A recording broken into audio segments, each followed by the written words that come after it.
This lesson is for Advanced Algebra, Lesson 9.4, on fitting exponential models to data, both by hand and on the graphing calculator. We're going to start with by hand, but first I want to review what an exponential model looks like. A model is another word for an equation. So the exponential equation we've been working with recently is y equals ab to the x. Your job when you're finding the model by hand is to identify an a value and a b value. So there's some information given here in the table, and the table represents the percent of sunlight present at various depths in parts of the ocean. They want you to find an exponential model that fits that data, and we're going to do it first by hand. So I have some information on the screen here for you to give you the steps involved, and the steps will be pretty much the same for each of these. If the a value is given to you or is known, then you're going to plug that in for a. Then choose a point or a coordinate from the other pieces of data that are given.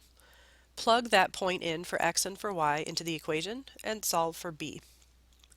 So you can tell that the a value is given here in this table because the x value is 0 when the y value is 100. So that's the a value. If you were to graph that equation or these sets of data, this is where the graph would cross the y-axis. The y-intercept and the a value are the same thing. So I'm going to start my equation off by filling in a 100 for the a value.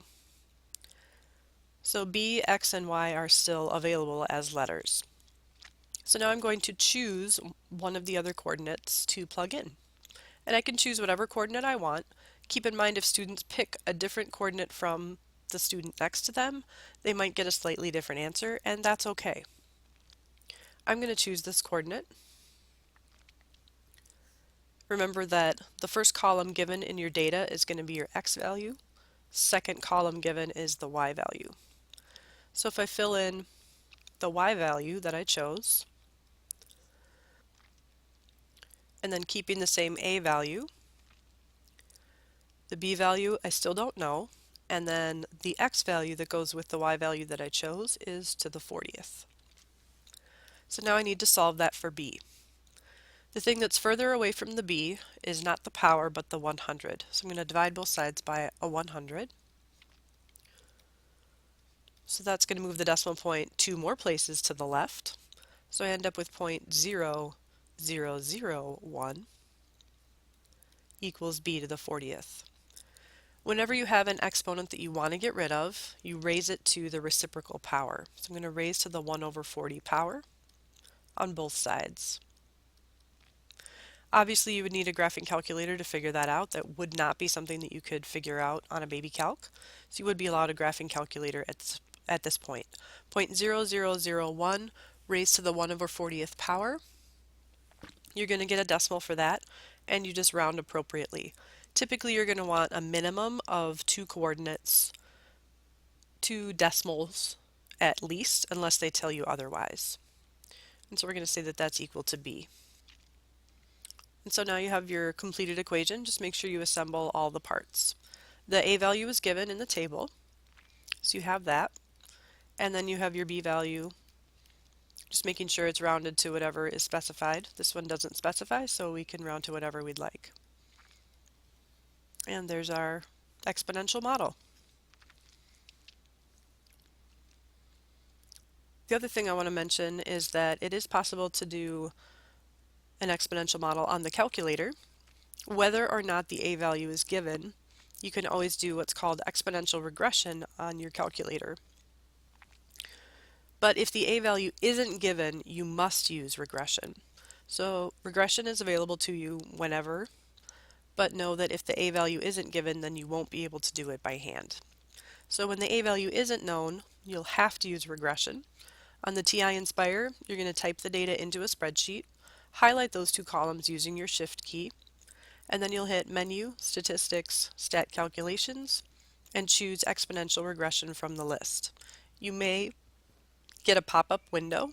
Just make sure you say yes, and then assemble all the parts to the equation.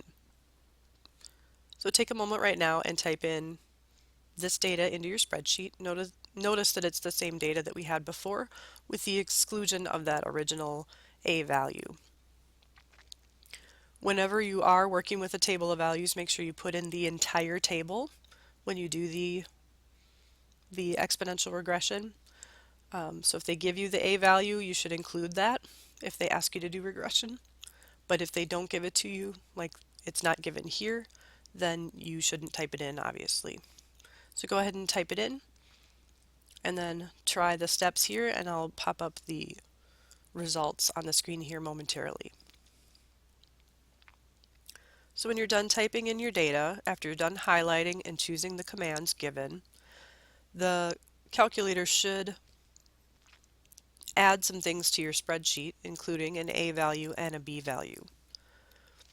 Now there may be some other things besides A and B that are also included in the spreadsheet, but you don't need to worry about those items.